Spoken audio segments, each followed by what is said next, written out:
Assalamualaikum warahmatullahi wabarakatuh. Alhamdulillah wa syukranillah amma ba'd. Para sahabat-sahabat subscribe dimanapun yang berbahagia, mudah-mudahan kalian semua dalam keadaan sehat walafiat, tidak kurang suatu apapun, berkumpul dengan keluarga, suka ceria, dan mudah-mudahan kita semua selalu dalam lindungan Allah Subhanahu wa Ta'ala. Sahabat-sahabat subscribe semua, saya di sini sedang berada di acara Maulid Nabi besar Muhammad SAW, Desa Madajaya, Kecamatan Lelang, Kabupaten Pesawaran, tepatnya di Masjid Jami Darussalam, Dusun Umbul Baru. Dengan sahabat-sahabat menyimak acara Maulid ini dan menonton sampai habis, karena di sini ada tausiah agamanya. Beliau dari Lampung Selatan, yaitu Kiai Haji Iman Sulaiman. Mudah-mudahan dengan kita menghadiri dan sahabat-sahabat menonton video ini menjadi pelantara kita ada di jalan keselamatan. Karena sesuai, silakan simak sampai selesai, dan yang baru bergabung di channel saya silakan toel subscribe-nya sahabat-sahabat, biar saya semakin semangat ke video-video selanjutnya. Dan mudah-mudahan video-video yang sudah saya upload dan akan saya upload semuanya ada manfaatnya. Oke? Langsung saja kita ke acaranya sahabat. Cek it out.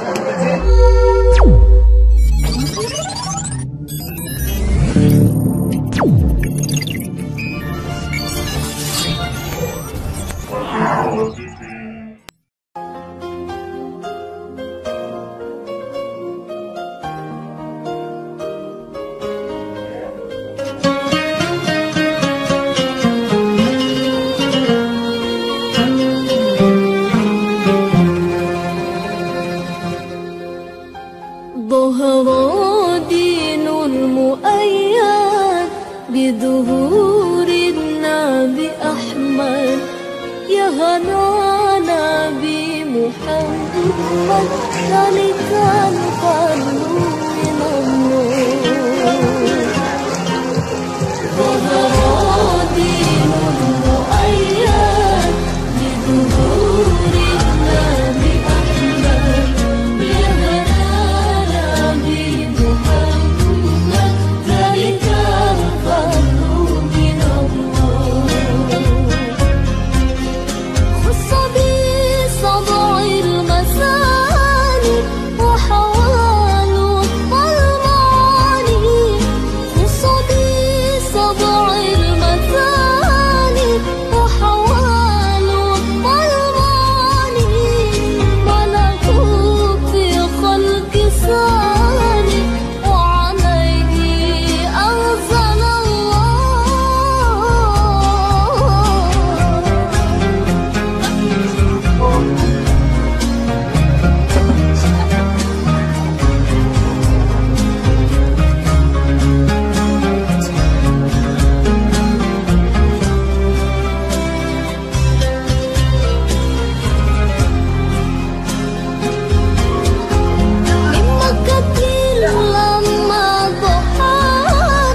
Assalamualaikum warahmatullahi wabarakatuh.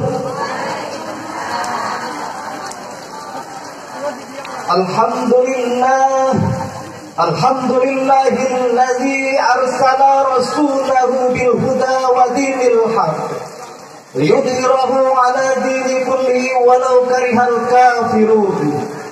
Asyhadu an la ilaha illallah wa asyhadu anna Muhammadan abduhu wa rasuluh. Allahumma salli ala sayyidina wa habibina wa syafi'ina wa maulana Muhammadin sallallahu alaihi wasallam. Qala rabbi ishrah li sadri wa yassir li amri wahlul 'uqdatam min lisani yafqahu qawli. Amma ba'du. Para tamu undangan, para santri, santriwan, santri putri yang berbahagia. Tak lupa wakil khusus kepada al-alim al-alamah sahibul fadilah wal barakah, yakni beliau Bapak Kiai Haji Eman Sulaiman dari Lampung Selatan selaku pengisi ataupun penceramah pada kesempatan hari ini. Hadirin yang berbahagia, pertama-tama marilah kita panjatkan rasa puji syukur kita kehadirat Allah Subhanahu wa taala dengan melafazkan lafal alhamdulillahirabbil alamin, karena yang mana pada kesempatan pagi hari ini kita semua masih diberikan kesehatan jasmani maupun rohani, sehingga akhirnya kita semua bisa menentukan ataupun menghadiri acara Maulid Nabi besar Muhammad sallallahu alaihi wasallam. إلى حضرة النبي المصطفى سيدنا ومولانا محمد صلى الله عليه وسلم وعلى آله وأزواجه وذريته وأهل بيته الكرام شهد الله لهم الفاتحة. أعوذ بالله من الشيطان الرجيم. بسم الله الرحمن الرحيم.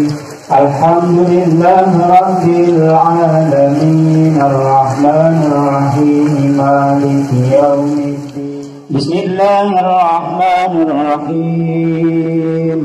ألف لام ميم.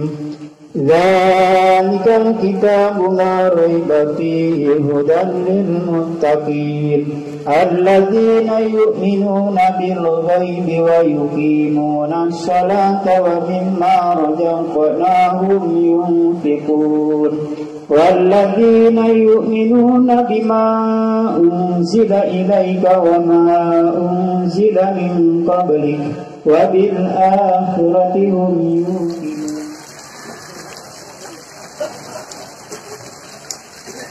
أعوذ بالله من الشيطان الرجيم. بسم الله الرحمن الرحيم.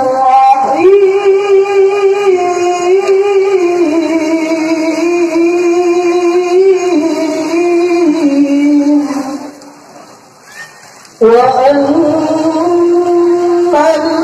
الذين لا يؤمنون بالآخرة أعتدنا لهم عذابا أليما ويدعو الإنسان بالشر دعاءه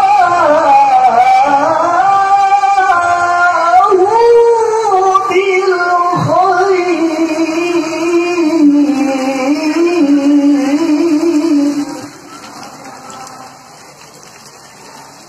وكان الإنسان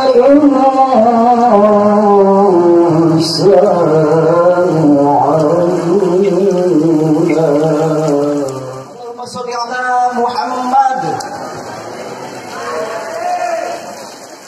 صلاة الله سلام الله على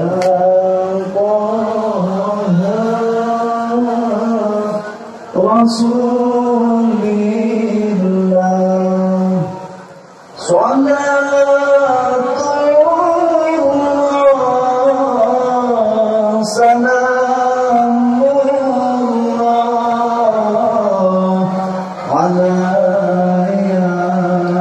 ياسين حبيب الله. صلاة الله سلام الله على طه Rasulillah. Salatullah, salamullah ala yasin habibillah.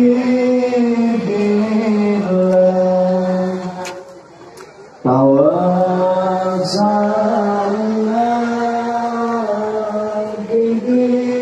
bismillah. Baik, assalamualaikum warahmatullahi wabarakatuh. Alhamdulillah rabbil alamin wa bihi nasta'in wa la ilaha illa Assalatu wassalamu ala asyrofil anbiya'i wal mursalin wa ala alihi wa sahbihi ajma'in. Rabbi shrah li sadri wa yassir li amri wa hlul 'uqdatam min lisani yafqahu qawli. Amma ba'du. Ibu yang cantik-cantik, alhamdulillah jilbabnya warna-warni. Tahu beli sendiri apa dibeli calon kades ini Pak? Nggak tahu saya. Mau beli sendiri ya? Nggak ada yang ngasih ya? Cocok, jangan Bu. Karena mereka itu bakal pimpinan kita.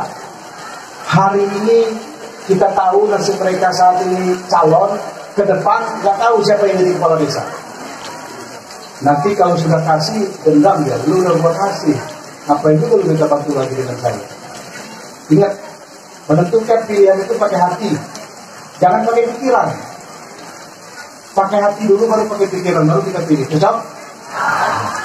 Tapi kita doain juga para calon-calon kades ini juga jangan pelit.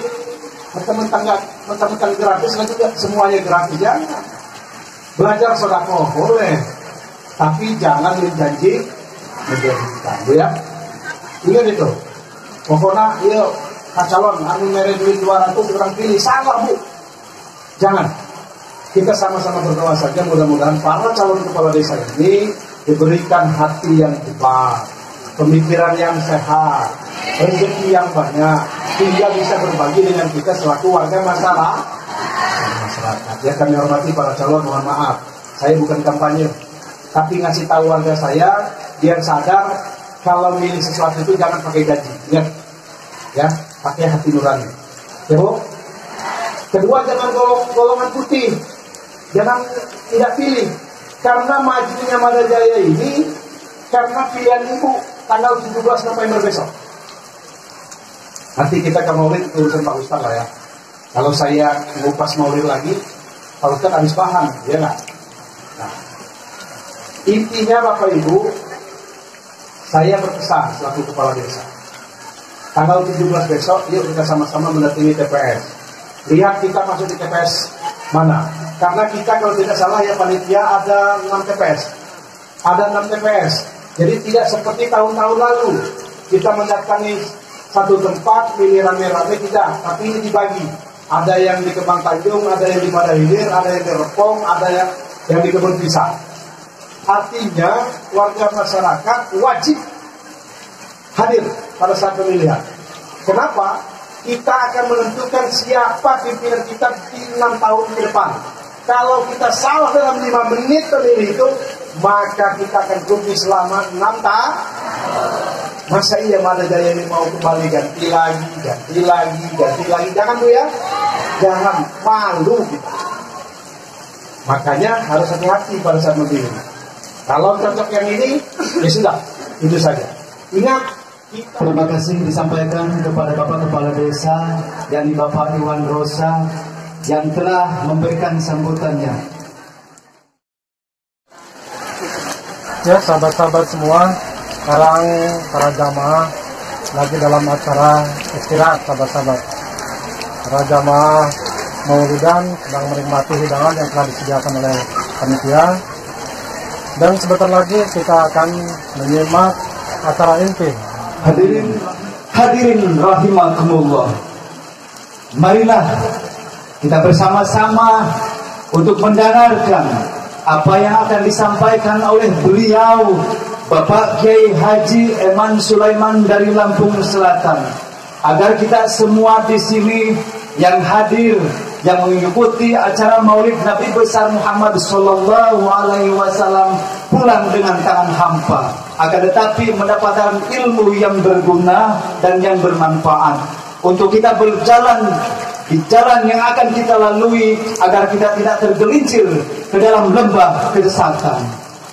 Meningkat acara yang ketujuh yaitu ceramah agama, yang mana yang dalam hal ini akan disampaikan oleh Bapak Kiai Haji Eman Sulaiman dari Lampung Selatan. Kepada beliau waktu dipersilakan. Assalamualaikum warahmatullahi wabarakatuh.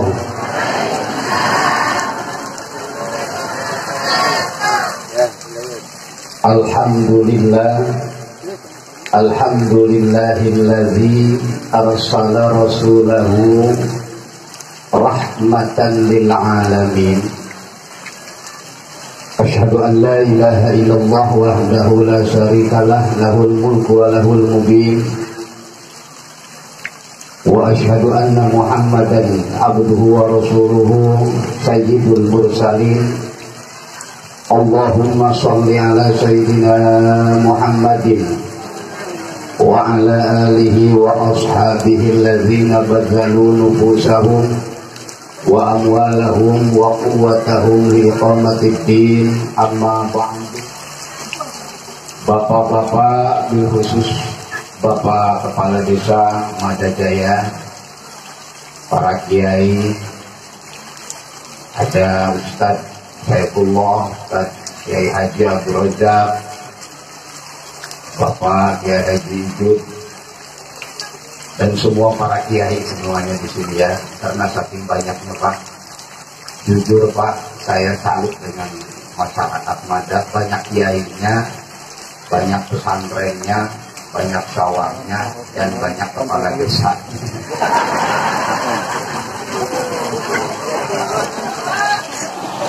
Bapak dan Ibu, pada kesempatan siang menjelang sore ini atau pagi menjelang siang hari ini, kita berada tentu dengan niat insya Allah.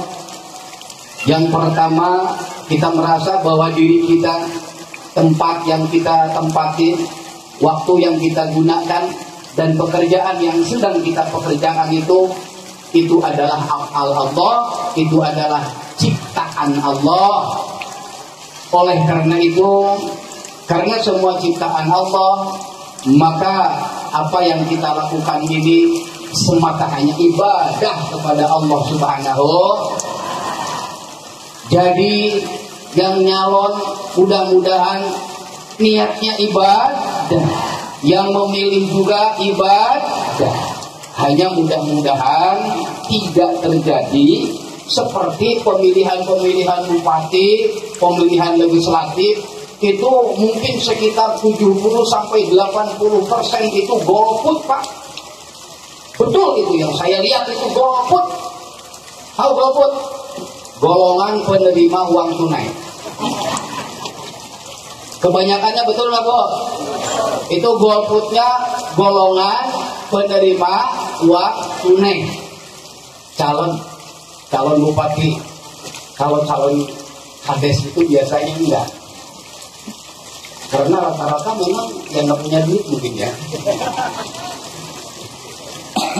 Mudah-mudahan gak ada yang golput gitu ya Bu, amin. Tapi yang dimaksud Pak Kades tadi golput golongan put. Bapak dan Ibu kaum muslimin wal muslimat rahimakumullah, ibadah.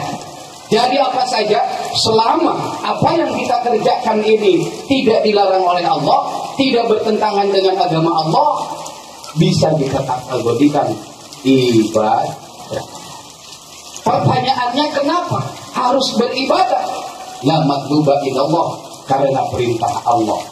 Allah memerintahkan untuk harus ada seorang pemimpin dari sekelompok masyarakat. Allah perintahkan untuk sholat, Allah perintahkan sedekah, Allah perintahkan apa, setiap yang Allah perintahkan itu kita kerjakan. Itulah latar belakang kita. Apa yang kita kerjakan itu adalah karena perintah Allah. Tujuannya apa? La maksuda illallah. Insya Allah, kalau calon kepala desa, calon legislatif, orang-orang kaya, siapa saja orangnya, memberikan sumbangan kepada siapa saja, tujuan karena Allah, insya Allah akan mendapatkan keuntungan, satu di dunia, dua di akhirat. Ada malaikat berdoa untuk orang yang sering memberikan infak. Apa kata malaikat? Doa malaikat yang sering memberikan infak, Allahumma di munfikan kholafa. Ya Allah, berikanlah, Allahumma berikanlah kepada mereka-mereka yang sering menginfakkan, munfikon kholafa. Jadikan, berikan penggantinya. Dan yang pelit juga, yang nggak suka nafkah, yang nggak suka sodako juga, ibu jangan khawatir, didoakan oleh malaikat. Apa doanya? Allahumma ati mumsikan talafa. Ya Allah, berikanlah kepada mereka yang jarang sodako, yang enggak infak, mumsikan talafa. Apa itu talafa? Kebangkrutan. Didoain oleh malaikat, jangan khawatir. Cuma siap-siap aja jadi orang bangkrut. Ibadah karena Allah, tujuan kita adalah ridhonya Allah, yang disebut dengan ikhlas. Pak Kades, ikhlas itu sederhana. Dari 114 surah dalam Al-Quran, semua itu ada namanya. Dan nama surat itu tercantum dalam bacaan. An-Nas, Qul a'udzu birabbil nas. Al-Falaq, Qul a'udzu birabbil falaq. Al-Lahab, Tabbat yada abil lahab. Sekarang silakan baca surat Al-Ikhlas.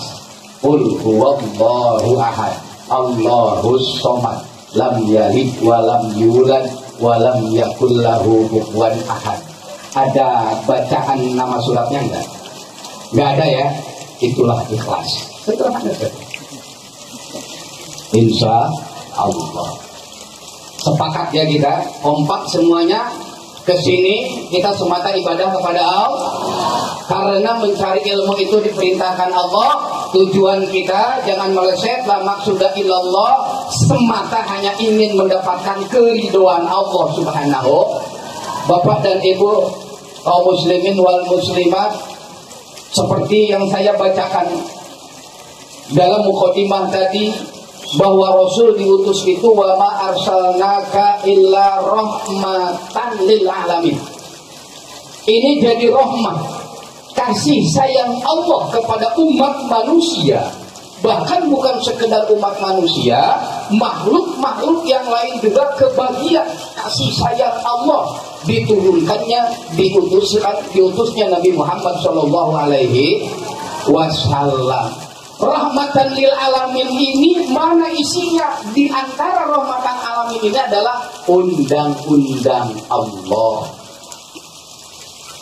Jangan pernah katakan ketika kita melihat hukum ranjam dilakukan di satu negara Islam, kemudian kita katakan bahwa hukum ranjam tidak manusiawi. Salah.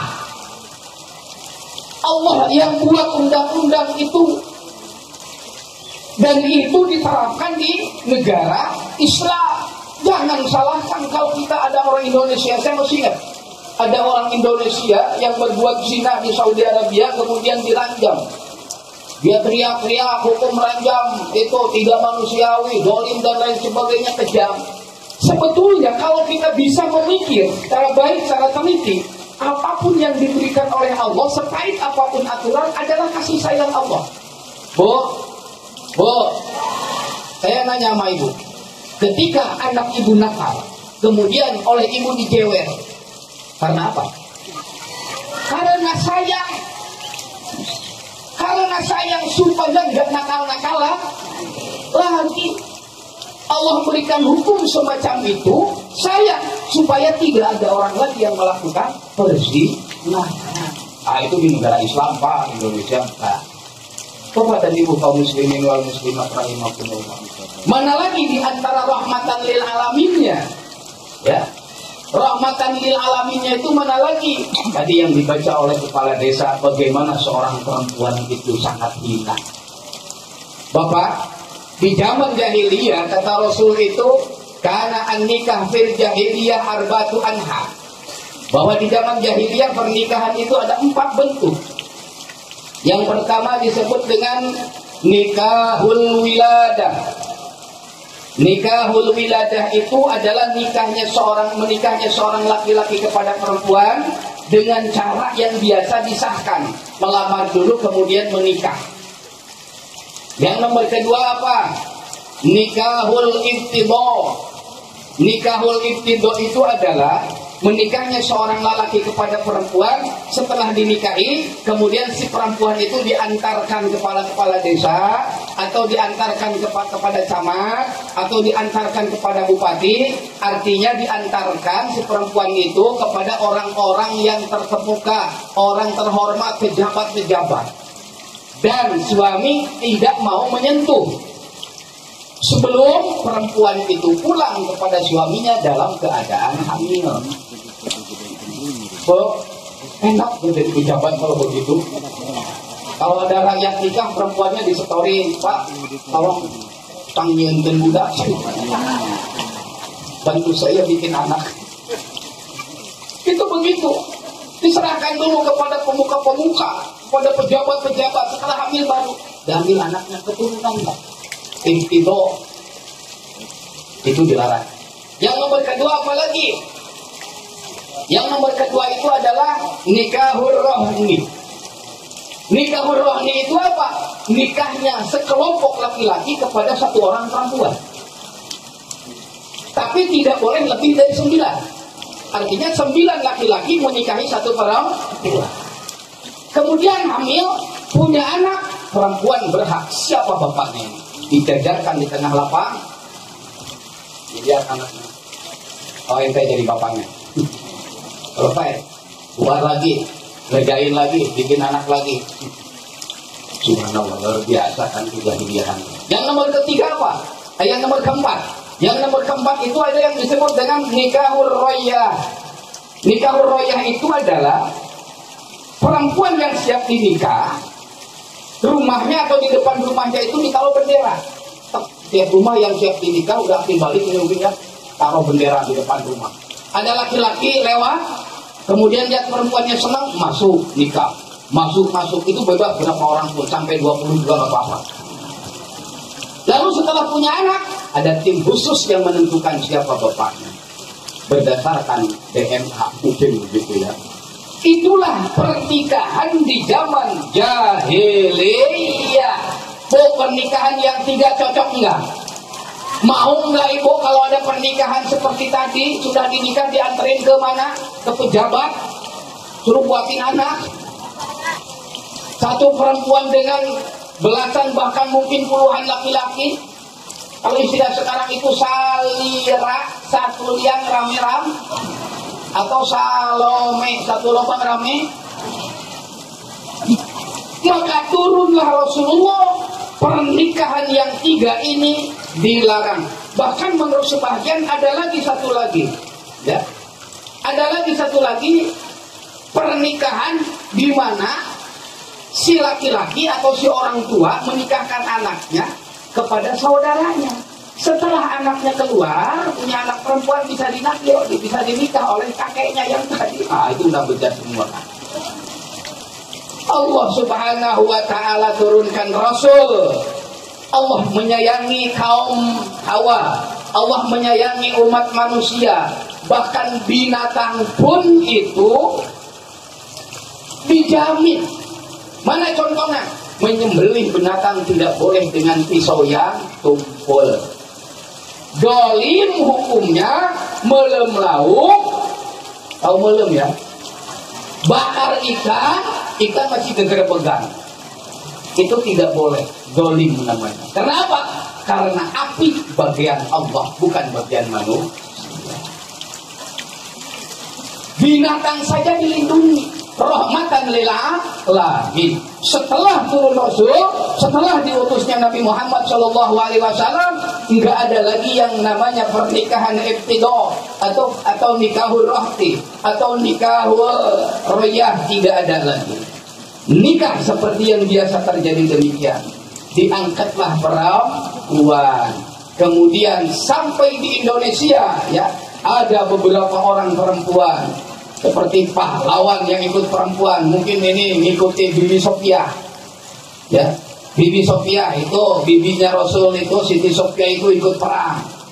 Ada Cut Nyadin, ada Cut Mutia, ada Cut Tari, Cut Keke, pokoknya cut-cut-cutan lah Bu ya.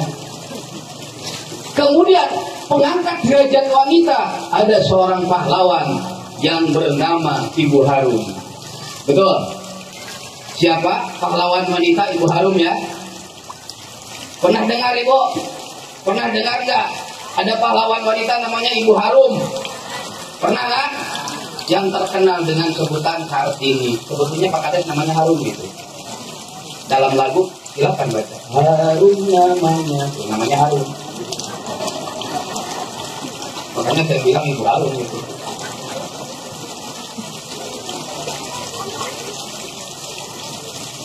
Diangkat lebih lagi diangkat oleh Allah Subhanahu wa taala sampai Rasulullah bersabda, al jannatu tahta aqdamil ummahati, surga di bawah telapak kaki ibu, bukan kaki bapak. Kenapa? Karena ibu itu luar biasa, terutama pekerjaan. Ada 3 kelebihan ibu dibanding ayah. Bisa nyanyi, ibu kaulah wanita yang mulia, derajat 3 tingkat dibanding ayah.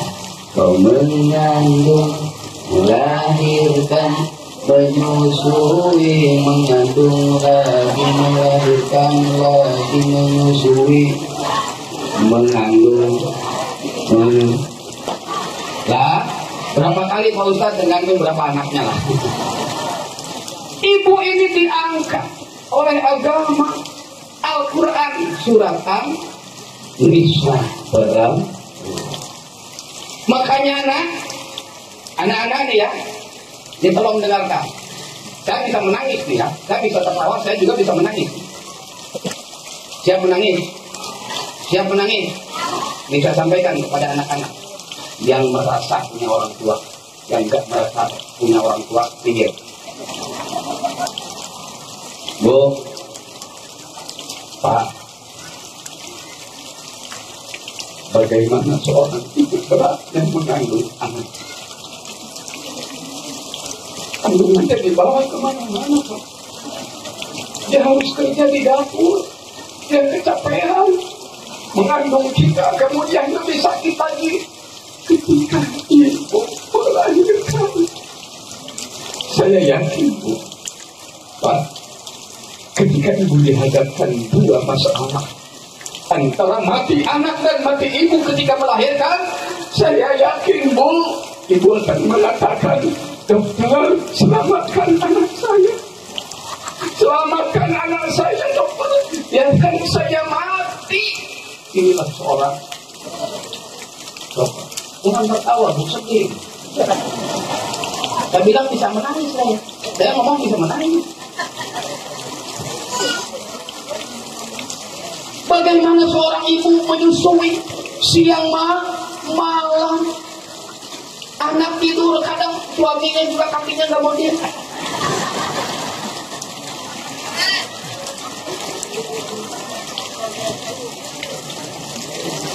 Ibu sampai sakit, ibu nggak bisa tidur.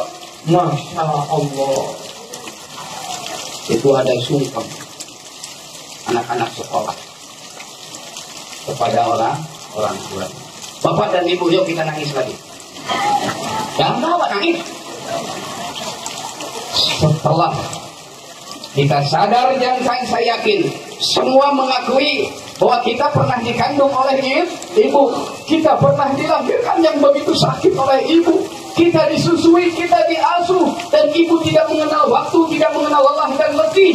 Bahkan semua yang ibu lakukan adalah ikhlas, tulus, insya Allah Tidak ada pamrih atau tidak menunggu pamrih. Setelah itu, mari kosongkan pikiran kita semuanya. Kosongkan pikiran kita semuanya. Selama itu ibu mengandung kita, selama itu sesakit itu, sependerita itu ibu melahirkan kita, secapek itu ibu mengasuh kita, lalu bagaimana kita kepada orang tua? Kadang kita sering melotot, kita membentak orang tua, kita membabungkan orang tua jadikan pembantu. Kita tidak menghargai orang tua, berani melotot di depan orang tua, berani membentak di depan orang tua, membabungkan orang tua. Kata Rasul, akbarul kabair farasatun, ada 3, di antaranya ada 3. Beberapa hadis menyatakan ada 5, ada 7. Satu di antara hadis menyatakan ada 3. Yang termasuk orang dosanya lebih besar dari dosa-dosa besar. Mana dosa-dosa besar lebih besar dari dosa-dosa besar? Yang pertama al-isyraq billah, mensekutukan Allah. Yang nomor keduanya uququl walidaini, menyakiti orang tua. Ya Rasul benar ngomong ini. Ya. Rasul ini benar ngomong. Betul Bu?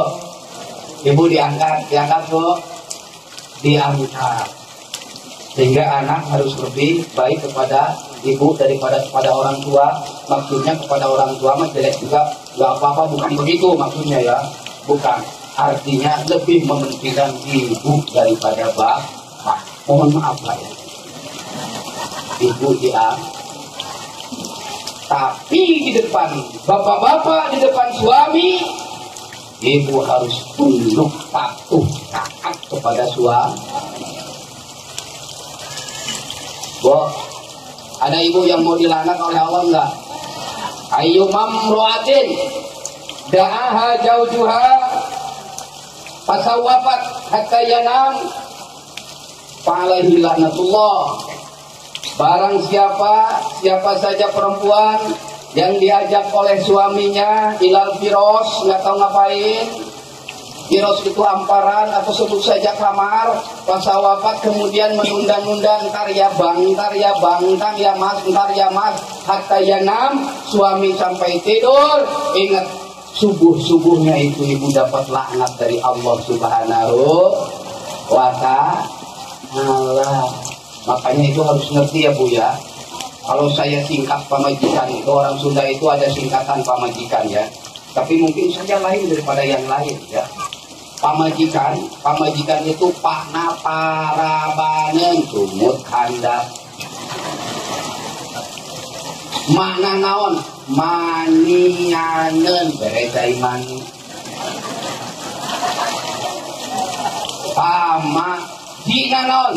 Jimaeun sarua handapna keneh. Karena naon? Kanjutan. Hamburan. Tugas seorang istri itu samina wa atona, taat kepada suami. Sampai kata Rasul, lau kuntu amiron ayyasjuda ahadun ila ahadin la amartum ru'atan antasjuda ila jaujiha. Andai saya diberikan mandat, andai saya diberikan wewenang supaya memerintahkan manusia sujud kepada manusia, akan saya perintahkan istri sujud kepada suami. Hanya karena yang namanya sujud manusia kepada manusia itu tidak boleh, maka Rasul tidak diperintahkan untuk memerintahkan sujud manusia kepada manusia. Nah, Bapak saya menang sekarang Pak ya. Bapak menang Pak? Menang apa? Inilah para hadirin. Makanya anak-anak ya, ini anak-anak ya, anak-anak yang masih kecil maksud saya, dan orang tuanya masantren, ngaji. Bapak ibunya dukung anak masantren. Sekarang pesantren yang dengan sekolah itu sudah banyak di mana-mana Pak. Insya Allah anak-anak di pesantren kan ngerti tentang akhlakul karimah. insya Allah dia akan menjadi orang yang santun, sopan santun kepada orang tua, berakhlak baik, beretika yang benar sesuai ajaran Rasulullah Shallallahu Alaihi Wasallam. Tapi Pak jangan cenah aya budak kuring masantren genep tahun anger we cenah ngalawan we ka kolot. Oh Pak, Ibu tahu nggak di sini nggak ada kue ya? Saya paling suka itu. Ada kue yang kalau kata orang India itu namanya ente preme. Tahu Bu? Nah itu orang Minang. Ente preme. Kalau kata orang India itu ente preme. Jadi remeh di ente-ente. Orang Minang itu saya suka, apalagi yang sari terasi ya. Enak betul. Saya makan rangginang atau ente preme. Enak. Lamun asam, betul. Mangga manis kalau matang. Manis enak dimakan, matang enak dimakan. Anak pun akan enak dilihat, akan enak didengar suaranya, indah. Maksudnya suaranya itu bukan bagus suaranya bukan, tetapi sopan santunnya betul-betul kepada orang tua. Andai kata masan rena jadi lamun atah keneh ulah heran. Ya. Atawa mungkin eta rangginang teh digoreng aku cai. Moal asa.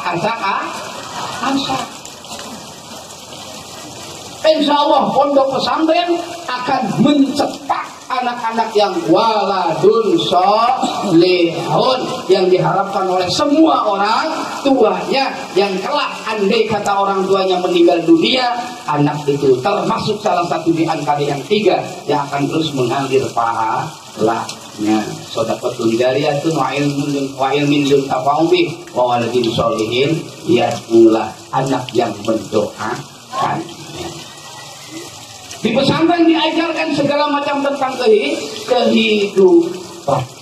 Sekarang ada undang-undang pesantren sekarang diakui, alhamdulillah berkat perjuangan para anggota DPR.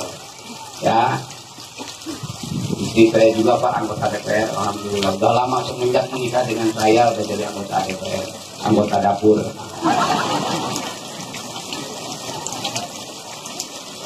Ya. Istri saya udah 4 Pak.